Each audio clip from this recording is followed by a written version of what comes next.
Ayan, shoutout ho sa lahat, Bali, nandito po tayo sa Lemery, Batangas, At talagang, ito nga, sabi ko nga sa inyo, yung ipapakita natin talaga namang kakaibang mga gamit, Kumbaga, interesting kasi meron ditong mga gamit na talagang kung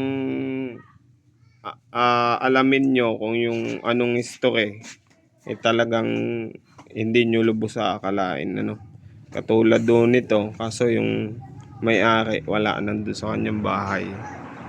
Ayun. Sa mga nagsasabi din na ang mga tingero daw laging sasabihin pampaswerte, hindi naman nayaman.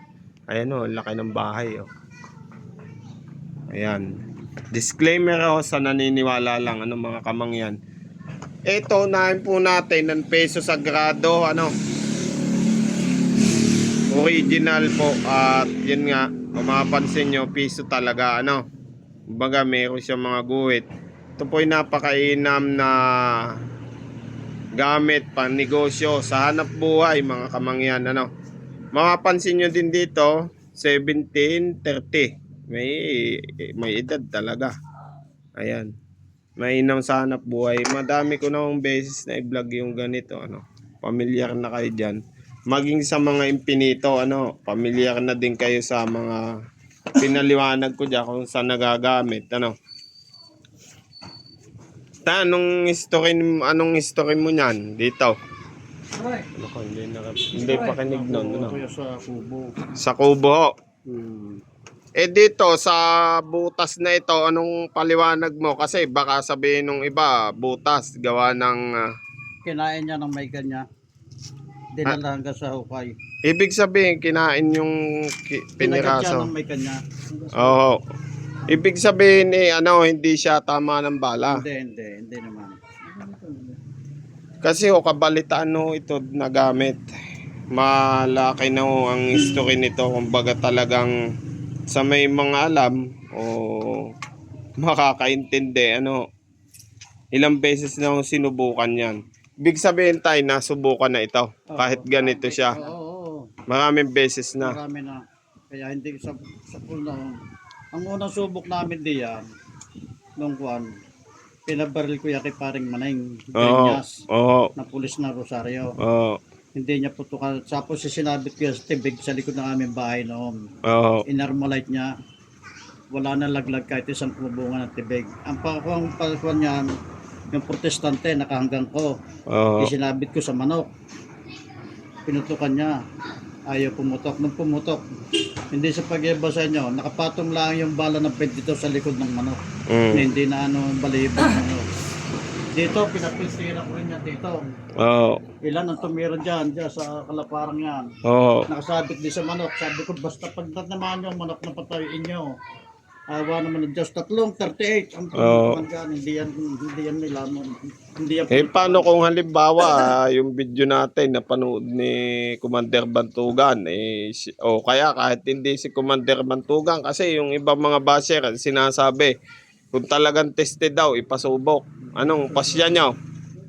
patitingnan mo sa kanya. Pero isang Hindi. pera lang.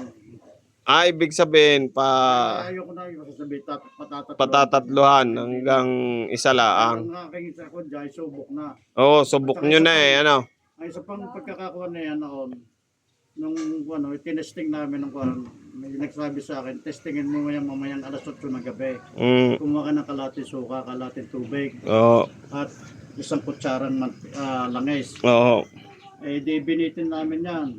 Umikot siya sa kuwan, Umikot talaga. umikot talaga. Oo. Tapos yung isa kong may pampano na May sabitan ba? May dahil sa kakakuan ay naiipit sa kuwan, nawala na, nalupi na. Ayun, yun. Yung isa kong katulong noon sa Lumian, may tumuktok na ibon dito, gabi, alas 10. Sabi ko, hindi yan ibon, maniwala ko sa akin, inkanto yan. Nilagay sa hawla, nilagyan ng net, kinalian. Nung umagay, wala yung kuwan wala yung ibon. Pero yan ang gumamot sa kanya. Sabi ko tayo sa amin, sa bahay. Inilapat ko lang kayo. Ang tingin daw niya may kumang liwanag sa mata. Awan Diyos na. Nakakita yan. Ibig sabihin, nanggagamot din kayo, ano? Hmm. Manggagamot din daw si tatay. Ayan, bale yun nga, dalawang impinito ang gamit niya, ano? Sinabi niya doon sa mga mag-aantay na meron akong infinitong pingas. Oo. Binansagan nung impinitong pingas, ano? Hindi nyo kasi sasabihin na tama talaga ng bala yan, ano? Kasi alam naman natin kung anong klase pag ang isang medalyon ay tinamaan ng bala, ano? Ito talagang napingas dahil siguro sa sinasabi ni tatay na ganun nga. Sinama sa ukay ng may-ari yung kapiraso. Ayan, madami yung gamit talaga. Pag sa gamit at gamit ito.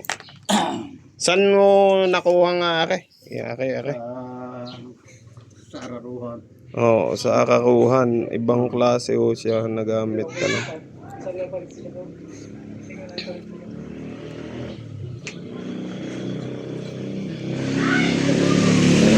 iba. Mga gamit din dito na ano laman boss nito? Ito naman, ito yung binal nila. Ito. Ito. Itong kahoy na ito. Binal. May lamang ano yun, may lamang medalyon. Binal Ito, nila may yun. lamang medalyon, no. Sa loob, lumang antigo na talaga. Ito, tested din ito. Tested na rin yan. Sinong, yun. Binal yan sa kay Tata Frank na bahay. Yan, ORB. bahay, yung kulay itim. Sa galing ang kahoy na yan. Yun, no, lahat to kasi ng medalyon niya, ng kanyang cross, mapapansin nyo, hindi inri yung nakalagay, ano, ORB, ano, hindi inri. Kasi sa paniniwala niya, hindi naman dapat daw inri yung nakalagay. ORB talaga, ano, hindi ko lang alam. Ayan. Ito naman, puong gala na huli sa bukal, ano, yan, huli sa bukal daw po yan.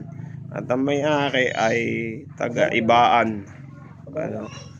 Ayan. Kung mapapansin nyo, hindi ka-size nung lumalabas ngayon na puong gala. Ano? Ito ay napakaliit lang. Ayan. Puro alitagtag. Ito, banaog ito eh. Banaog na itim. Ayan. Na may mga sangkap. Daming peso sagrado nito Kanino are? Bakit ang dami? Dalawa eh. Are ay 10 Sa negosyo ko yan. Wala, hindi ako nakalog. Hindi. Nakalog nga. Nakalog nga. Nakalugo siya pero kung mapapansin nyo, kalimitan kasi sa nakalog, mga kamangyan, ay mabuntis. Yung kumbaga maumbok. Ito, kung mapapansin nyo, flat na flat lang pero nakalog. Ayun. Yan, binabato na tayo. Ayan, wala ka niya, sigurado yan, sigurado. Mga kahoy. Yung kasi yung may-ari nito ay mahilig talaga sa kahoy. Ilang klase ng kahoy ito? Apat na klase ng kahoy. Yung bulidilaw, bigyan mo mamaya, bigyan mo mamaya. Itong dilaw na ito. Bago yung po, yung kita, original na po, mga tagtag. Ito original na Original. po ng tagtag. Bago yung guwang. Itong mismong cross na ito. King of Food. Kayo radya. Ay ito naman. Kayo radya din yan. Kayo radya din yan. Ayun tago sa ilaw. Pero hindi tago siya, pag yung tagpas niyan Ayun. Nakakayo. Nako, maalbor na wala nang laman na ubos na Mausap ito dito. Testing na yan. Ibig sabihin may lalagyan nito ano tatay, ilagay mo sa lalagyan mo. Ayan kasi kung titingnan nyo, kung tama ho kasi ng bala yan, mayroon talagang hulma na tama ng bala. Kasi hindi naman ho kasi Ayan, pero yun na. Opinion nyo pa din yan, pero para sa akin, wala akong nakakamdaman sa kanya na siya ay tinamaan ng bala. Ayan. Ayun, pero willing kayo. Halimbawa, kung sakali patitisting kay Boss Nick Banayo. Boss, Pwede rin. isang putok lang. Pag hindi tinama, okay na yun. Ayun. Pagka ang gamit ay subok na, ba't susubok? Ayun. Subukan? Oh, yun. Yun nga ang ano ko. Pag subok na, wag na subukan na subukan. Natampurin minsan yan. Ayun. Ayan, bali yan, mga kamangyan, napakadami gamit na. Nakakain mo dyan sa pagitan. Ang daming, Kabili kilos. ayan, meron ditong magkabili ito tilos daw. Bakit para boss ano akay? Testing Bato na yan. ito, bato.